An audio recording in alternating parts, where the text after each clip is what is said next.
यही नोटिस है दोस्तों विद्यालय द्वारा समय समय पर आदेशित नियमों, आदेशों एवं पत्रों का समेकन जो विद्यालय संचालन के मूलभूत बिंदु हैं। कौन कौन मूलभूत बिंदु हैं दोस्तों? सबसे पहले है शिक्षक संबंधित बिंदु। शिक्षक संबंधित क्या बिंदु होगा दोस्तों? सभी शिक्षक शिक्षिकाओं को समय पर विद्यालय पहुंचना है, सभी शिक्षकों को विद्यालय समय पर पहुंचना है। उसके बाद ई शिक्षा कोष पर उपस्थिति दर्ज करना है, ऑनलाइन अटेंडेंस बनाना है। छदम उपस्थिति या फोटो से उपस्थिति दर्ज करने पर शिक्षक शिक्षिका के साथ साथ प्रधानाध्यापक भी दोषी माने जाएंगे। यदि कोई शिक्षक गलत तरीके से अटेंडेंस बनाते हैं, ऑनलाइन अटेंडेंस बनाते हैं, तो शिक्षक के साथ साथ में प्रधानाध्यापक भी दोषी माने जाएंगे, उन पर भी कार्रवाई होगी। उसके बाद है दोस्तों बिना अवकाश स्वीकृत कराए विद्यालय से अनुपस्थित नहीं होंगे। कोई भी शिक्षक बिना अवकाश को स्वीकृत कराए बिना स्कूल से अनुपस्थित नहीं होंगे। प्रभारी प्रधानाध्यापक द्वारा अवकाश स्वीकृत करने में परहेज नहीं किया जाएगा, यानी कोई भी प्रधानाध्यापक दोस्तों अवकाश को स्वीकृत करने में आनाकानी नहीं करेंगे, लेकिन एक समय में अधिकतम 10% से ज़्यादा शिक्षकों को अवकाश नहीं दिया जा सकेगा।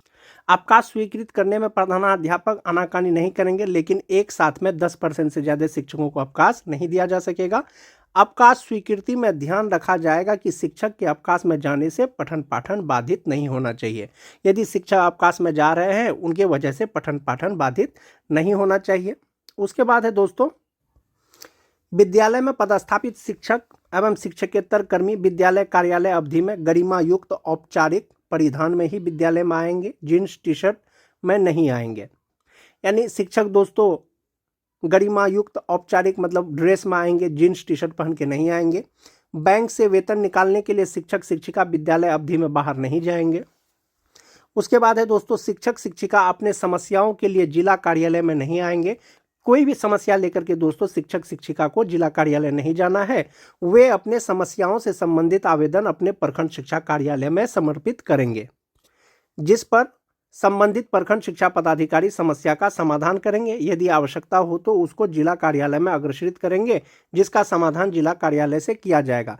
किसी भी शिक्षक को कोई परेशानी हो, कोई दिक्कत हो, वो जिला कार्यालय नहीं जाएंगे, वो आवेदन अपने बीआरसी में देंगे और प्रखंड शिक्षा पदाधिकारी उसके समस्या का समाधान करेंगे। यदि उनसे समस्या का समाधान नहीं होगा तो उसको वो अग्रेषित करेंगे जिला, और जिला कार्यालय के द्वारा उनके समस्या का समाधान किया जाएगा। उसके बाद है दोस्तों कि प्रत्येक माह के 25 तारीख तक विद्यालय में पदस्थापित शिक्षक शिक्षिकाओं कर्मियों एवं आधार ऑपरेटर सहित सभी का उपस्थिति विवरणी कार्यालय को उपलब्ध करा दिया जाए। यानी 25 तारीख तक हर हाल में सभी पदस्थापित शिक्षक शिक्षिकाओं का अब्सेंटी कार्यालय में दे देना है, ताकि ससमय वेतन भुगतान किया जा सके। विलंब से गलत या अधूरा उपस्थिति विवरणी उपलब्ध कराने के लिए संबंधित प्रधानाध्यापक जिम्मेवार होंगे। समय से यदि अब्सेंटी जमा नहीं होगा, गलत अब्सेंटी जमा होगा, अधूरा उपस्थिति जमा होगा, तो ऐसी स्थिति में प्रधानाध्यापक जिम्मेवार होंगे। उसके बाद है दोस्तों विद्यालय परिसर की व्यवस्था। विद्यालय परिसर की व्यवस्था कैसी रखा जाए दोस्तों? विद्यालय अवधि में किसी भी वर्ग कक्ष या भवन में तालाबंद नहीं होना चाहिए। किसी भी कक्षा में तालाबंद नहीं होना चाहिए। अनुपयोगी यानी जो सामान का उपयोग नहीं होता हो, सामग्री को विद्यालय शिक्षा समिति के सहयोग से नीलामी कर दिया जाए। प्रधानाध्यापक कक्ष व्यवस्थित एवं सुसज्जित हो, इसमें सभी शिक्षकों का प्रोफाइल फ्लैक्स पर प्रदर्शित की जाए। यानी प्रधानाध्यापक का जो कक्ष है दोस्तों वो व्यवस्थित हो और सुसज्जित हो, और उसमें शिक्षकों का प्रोफाइल फ्लैक्स रहना अनिवार्य है दोस्तों। विद्यालय में अनावश्यक पाठ्य पुस्तकें नहीं होना चाहिए। जिन बच्चों के पास पुस्तक नहीं है उन्हें उपलब्ध करा दिया जाए। अपशेष या अधिक पुस्तक अपने प्रखंड संसाधन केंद्र को उपलब्ध करा दिया जाए। यानी अनावश्यक पुस्तक स्कूल में नहीं रहना चाहिए। जो बच्चे को किताब नहीं मिला है उसको दे देना चाहिए। यदि उसको देने के बाद भी बच जाता है तो उसको प्रखंड संसाधन केंद्र में जमा कर देना है। उसके बाद है दोस्तों स्वास्थ्य विभाग द्वारा उपलब्ध कराई गई विभिन्न दवा जैसे कि आयरन की गोली, अल्बेंडाजोल आदि को निर्धारित समय पर एक्सपायरी डेट देखकर ही बच्चों को दवा दी जाए। आवश्यकता से अधिक का भंडारण विद्यालय में नहीं किया जाए। उसके बाद है दोस्तों विद्यालय अवधि में विद्यालय के मुख्य द्वार बंद रखा जाए, ताकि बच्चे विद्यालय अवधि में विद्यालय से बाहर नहीं जाए। दरवाज़ा खुले रहने से कभी कभी बच्चे विद्यालय अवधि में खेलने के लिए बाहर चले जाते हैं या भाग जाते हैं, इसलिए मुख्य द्वार बंद रखा जाए। विद्यालय अवधि में अनाधिकृत प्रवेश वर्जित है। विद्यालय के सुरक्षा को ध्यान में रखते हुए विद्यालय में केवल प्रधानाध्यापक ही प्रेस ब्रीफिंग करने के लिए अधिकृत होंगे, कोई अन्य शिक्षक प्रेस को ब्रीफ नहीं करेंगे। यानी विद्यालय में अनाधिकृत प्रवेश वर्जित है दोस्तों। विद्यालय की सुरक्षा को ध्यान में रखते हुए सिर्फ प्रधानाध्यापक ही किसी मीडिया से या किसी से बात कर सकते हैं, कोई शिक्षक जो है प्रेस ब्रीफिंग नहीं करेंगे। दूसरा है दोस्तों वर्ग कक्ष को व्यवस्थित रखना। वर्ग कक्ष साफ सुथरा हो, अनावश्यक सामग्री रखी नहीं जाए, यानी कक्षा जो है साफ सुथरा हो, उसमें अनुपयोगी सामान नहीं रखा जाए। वर्ग कक्ष में पंखा और पर्याप्त रोशनी के लिए एलईडी बल्ब अथवा ट्यूबलाइट की व्यवस्था हो तथा बिजली के तार और उपकरण लटकते एवं खराब नहीं होना चाहिए। यानी कक्षा में पंखा हो, रोशनी के लिए पर्याप्त एलईडी बल्ब हो, ट्यूबलाइट हो, और जो तार वार कभी लटकता है दोस्तों कक्षा में, उस तरह का नहीं रहना चाहिए, लटकते हुए वायर नहीं रहना चाहिए। बेंच डेस्क व्यवस्थित ढंग से रखा जाए। ब्लैक बोर्ड का कालीकरण प्रत्येक 3 महीना में किया जाए। सभी प्रधानाध्यापक का यह जिम्मेवारी होगा कि प्रत्येक 3 महीने में ब्लैक बोर्ड का कालीकरण किया जाए। विद्यालय में पर्याप्त मात्रा में चौक डस्टर उपलब्ध हो। समय सारणी प्रत्येक वर्ग कक्ष के ब्लैक बोर्ड के बगल में हो। ये बहुत इंपॉर्टेंट पॉइंट है दोस्तों। जो समय सारणी है दोस्तों, रूटीन है, वो सभी कक्षा में ब्लैक बोर्ड के बगल में लगा हुआ होना चाहिए। सभी बच्चों को पोशाक में विद्यालय आने के लिए प्रेरित किया जाए। उसके बाद है दोस्तों पठन पाठन की व्यवस्था। चेतना सत्र का संचालन समय पे किया जाए, जो निर्धारित समय है 9:30 बजे से 10 बजे तक के बीच। सामान्य गतिविधियों के साथ साथ चेतना सत्र में एक प्रेरणादायक श्लोक या वचन, गांधी कथा वाचन, बापू की पाती का पाठन कराया जाए। समय सारणी में सभी शिक्षक शिक्षिकाओं का समावेश कर वर्ग संचालन की व्यवस्था किया जाए। यानी जो रूटीन बनाना है उसमें जो है सभी कक्षा का समावेश किया जाए, उसके बाद ही कक्षा का संचालन करने की व्यवस्था की जाए। शिक्षक शिक्षिका के अनुपस्थिति के कारण कोई वर्ग कक्ष खाली नहीं होना चाहिए। यदि आपके विद्यालय से कोई शिक्षक अवकाश में जाते हैं या अनुपस्थित रहते हैं तो ऐसी स्थिति में कोई भी वर्ग कक्ष खाली नहीं होना चाहिए, सभी कक्ष में शिक्षक रहना चाहिए। वैकल्पिक व्यवस्था के तहत दूसरे शिक्षक उस वर्ग कक्ष में पठन पाठन करेंगे। कोई भी शिक्षक शिक्षिका वर्ग में पढ़ाने से मना नहीं कर सकते। कोई भी शिक्षक मना नहीं कर सकते हैं कि मैं ये कक्षा में नहीं पढ़ाऊंगा या नहीं पढ़ाऊंगी। और वैकल्पिक व्यवस्था के तहत दूसरे शिक्षक को पढ़ाना चाहिए वर्ग में, और वैकल्पिक व्यवस्था प्रधानाध्यापक अपने अनुसार करेंगे। उसके बाद है दोस्तों कि समय सारणी के अनुसार निर्धारित समय में पाठ्यक्रम में पूरा किया जाए। यानी जो निर्धारित अवधि है उसमें जो है सिलेबस सभी बच्चों का पूरा कर लिया जाए। उसके बाद है दोस्तों सभी शिक्षक शिक्षिकाओं के द्वारा पाठ टीका लिखा जाए। यानी लेसन प्लान सभी शिक्षक शिक्षिकाओं द्वारा बनाया जाए एवं पाठ टीका के अनुसार वर्ग का संचालन किया जाए तथा प्रत्येक शनिवार को प्रत्येक शिक्षक शिक्षिकाओं के पाठ टीका का प्रधानाध्यापक प्रभारी प्रधानाध्यापक द्वारा प्रति हस्ताक्षरित किया जाए। जो पाठ टीका बनाएंगे शिक्षक शिक्षिका उसी से बच्चों को पढ़ाया जाए, और प्रत्येक शनिवार को जो है दोस्तों जो पाठ टीका शिक्षकों के द्वारा बनाया जाएगा उसको प्रधानाध्यापक और प्रभारी प्रधानाध्यापक उसको प्रति हस्ताक्षरित करेंगे। मोस्ट इंपोर्टेंट पॉइंट दोस्तों, प्रधानाध्यापक स्वयं भी पाठ टीका का संधारण करेंगे। जो प्रधानाध्यापक या प्रभारी प्रधानाध्यापक है वे भी पाठ टीका बनाएंगे तथा पाठ टीका घर पर रखे हैं यह बहाना मानने योग्य नहीं होगा। निरीक्षी पदाधिकारी द्वारा मांगे जाने पर पाठ टीका दिखाना होगा। जैसा कि पाठ टीका बनाना सभी शिक्षक शिक्षिकाओं के लिए अनिवार्य है। यदि कोई निरीक्षी पदाधिकारी जाते हैं तो ये बहाना नहीं चलेगा कि घर पे पाठ टीका भूल गए हैं या रख के आए हैं। निरीक्षी पदाधिकारी यदि आपसे पाठ टीका मांगेंगे, लेसन प्लान मांगेंगे तो आपको दिखाना होगा। उसके बाद है दोस्तों साप्ताहिक एवं मासिक परीक्षा का आयोजन किया जाए एवं उसकी उत्तर पुस्तिकाएं शिक्षक शिक्षिकाओं द्वारा लाल रंग की स्याही से अवश्य जांच की जाए।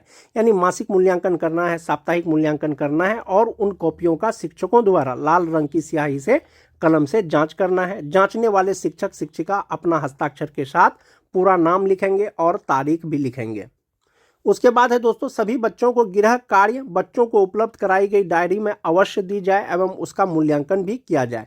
बच्चों को जो गृह कार्य दिया जाता है दोस्तों उनकी डायरी में भी संधारित किया जाए और उसका भी मूल्यांकन किया जाए। पुस्तकालय एवं प्रयोगशाला का प्रयोग प्रतिदिन समय सारणी के अनुसार किया जाए। प्रयोगशाला और पुस्तकालय का उपयोग करने वाले बच्चों का नाम एवं वर्ग पुस्तकालय तथा प्रयोगशाला में रखे गए पंजी में संधारण किया जाए। यानी प्रयोगशाला का जो प्रयोग जो बच्चे करते हैं दोस्तों एक पंजी में उनका नाम संधारित किया जाना है, जिससे पता चल सके कि किस बच्चे ने किस स्थिति को पुस्तकालय उपयोग एवं प्रयोगशाला में प्रयोग किया और क्या प्रयोग किया। उसके बाद है दोस्तों, सुरक्षित शनिवार का आयोजन विधिवत ढंग से किया जाए। जैसा कि आप सभी जानते हैं, बिहार के सभी सरकारी विद्यालयों में सेफ सैटरडे प्रोग्राम चलता है। उसके तहत जो है सुरक्षित शनिवार का आयोजन विधिवत ढंग से कराया जाना है। विद्यालय परिसर एवं भवन का उपयोग पठन पाठन के अलावा किसी अन्य गतिविधि में नहीं किया जाएगा। विद्यालय का उपयोग, परिसर का उपयोग सिर्फ और सिर्फ पठन पाठन में करना है। उसके बाद है दोस्तों, प्रतिदिन संबंधित वर्ग शिक्षक शिक्षिका द्वारा FLN किट एवं LEP किट का प्रयोग किया जाएगा। जो FLN किट विभाग के द्वारा दिया गया है उसका प्रयोग किया जाना है शिक्षकों के द्वारा। दोनों किट किसी भी परिस्थिति में बक्से में बंद नहीं होना चाहिए। प्रायः देखा जाता है कि FLN किट जो है वो किसी विद्यालय में बंद रहता है, प्रयोग नहीं होता, लेकिन उसका प्रयोग हमेशा किया जाना है। यदि ऐसा पाया जाता है तो संबंधित प्रधानाध्यापक के साथ साथ शिक्षक शिक्षिका भी दोषी होंगे। यदि ये निरीक्षण के क्रम में देखा जाएगा कि FLN किट का प्रयोग नहीं हो रहा है या बक्से में बंद है, तो ऐसी स्थिति में प्रधानाध्यापक के साथ साथ शिक्षक भी दोषी होंगे। विद्यालय में अध्ययनरत बच्चों में वर्ग सापेक्ष शिक्षा एवं गुणवत्ता उपलब्ध कराने की जिम्मेवारी वर्ग शिक्षक शिक्षिका के साथ साथ प्रधानाध्यापक का भी होगा। ICT लैब का उपयोग बच्चों द्वारा नियमित रूप से किया जाए। जैसा कि ICT लैब सरकार के द्वारा खोला गया है स्कूलों में और बच्चों के द्वारा उसका नियमित प्रयोग कराया जाना है। उपयोग करने वाले बच्चों का उपयोग तिथि के अनुसार पंजी संधारित किया जाए। यानी ICT लैब का जो प्रयोग करेंगे बच्चे, उसके लिए भी एक पंजी संधारित करना है। स्मार्ट क्लास व्यवस्थित एवं सुसज्जित होना चाहिए तथा उसका उपयोग प्रतिदिन होना चाहिए। खेल सामग्री अलमारी या बक्से में बंद नहीं होना चाहिए, उसका उपयोग प्रतिदिन बच्चों द्वारा किया जाना चाहिए। उसके बाद है दोस्तों, PM पोषण योजना संचालित विद्यालयों में मेन्यू के अनुसार किया जाए। भोजन बनाने से पूर्व रसोई घर, भंडार घर के साथ साथ रसोई को भी निजी स्वच्छता पर ध्यान दिया जाए। मोस्ट इंपोर्टेंट पॉइंट दोस्तों, भोजन कराते समय बच्चों को जमीन पर ना बैठाया जाए, दरी पर बैठा करके बच्चों को भोजन कराया जाए और शुक्रवार को या रविवार को बच्चों को मौसमी फल और अंडा दिया जाए। अभिलेख की व्यवस्था दोस्तों, प्रधानाध्यापक टेबल पर अनावश्यक अभिलेख जैसे पंजी एवं किताबें नहीं रखा जाए। प्रधानाध्यापक का जो टेबल है उसमें अनुपयोगी सामान या अनावश्यक पंजी नहीं रखा हुआ होना चाहिए। विद्यालय शिक्षा समिति की बैठक प्रति माह कराई जाए एवं विद्यालय प्रबंधन समिति का बैठक प्रति 3 माह पर एक बार अवश्य कराई जाए तथा उसकी कार्यावली विधिवत ढंग से संधारित किया जाए। यानी कि जो VSS का बैठक है दोस्तों, प्रत्येक महीना कराना है। उसके बाद अभिभावक बैठक प्रत्येक माह के प्रथम अथवा अंतिम सप्ताह में निश्चित रूप से की जाए एवं उसकी कार्यवली विधिवत ढंग से संधारित किया जाए।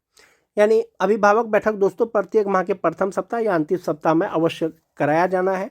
JBS खाता विपत्र एवं अभिश्रव लेजर भंडार पंजी, PPA निर्गत पंजी तथा ड्राइंग लिमिट प्राप्ति पंजी का संधारण अचूक रूप से किया जाएगा। उसके बाद है दोस्तों, विद्यालय के खाते का पासबुक को प्रति माह अपडेट कराया जाए। कैशबुक का लेखन प्रति माह किया जाए। विद्यालय अवधि में विद्यालय से संबंधित अभिलेख विद्यालय में उपलब्ध रहेंगे, उसको बाहर लेकर के नहीं जाना है। उसके बाद है दोस्तों, विद्यालय में किए गए सभी प्रकार के व्यय का लेखा जोखा रखने की जिम्मेवारी संबंधित विद्यालय प्रधान या लिपिक की होगी। निरीक्षक पदाधिकारी द्वारा निरीक्षण के दौरान अभिलेख मांगने पर उसे उपलब्ध कराना प्रधानाध्यापक की जिम्मेवारी होगी। उसके बाद है दोस्तों, साफ सफाई से संबंधित दिशा निर्देश। विभाग द्वारा चयनित एजेंसी से शौचालय एवं विद्यालय परिसर की साफ सफाई अचूक रूप से कराई जाए। शौचालय उपयोग हेतु कर्मियों के साथ साथ सफाई के सामग्रियों का पूर्ति संबंधित एजेंसी के द्वारा कराया जाता है। विद्यालय प्रधान के द्वारा सत्यापन के उपरांत ही एजेंसी को भुगतान किया जाए, अर्थात जितने शौचालय की सफाई हुई है उसी के अनुसार सत्यापन किया जाए। दूसरा है दोस्तों, किसी भी परिस्थिति में विद्यालय अवधि में शौचालय में ताला बंद नहीं होना चाहिए। उसके बाद है, शौचालय उपयोग योग्य होना चाहिए, इसका दृढ़ता से अनुपालन किया जाए। पेयजल की व्यवस्था अच्छी होनी चाहिए। विद्यालयों में पेयजल की व्यवस्था अच्छी होनी चाहिए। चापाकल या सबमर्सिबल पंप चालू हालात में होना चाहिए। चिन्हित मध्य माध्यमिक विद्यालयों में अधिष्ठापित वेंडिंग मशीन सैनिटरी पैड की उपलब्धता एवं इंसिनरेटर का उपयोग बालिकाओं द्वारा होना चाहिए। तो ये दिशा निर्देश है जो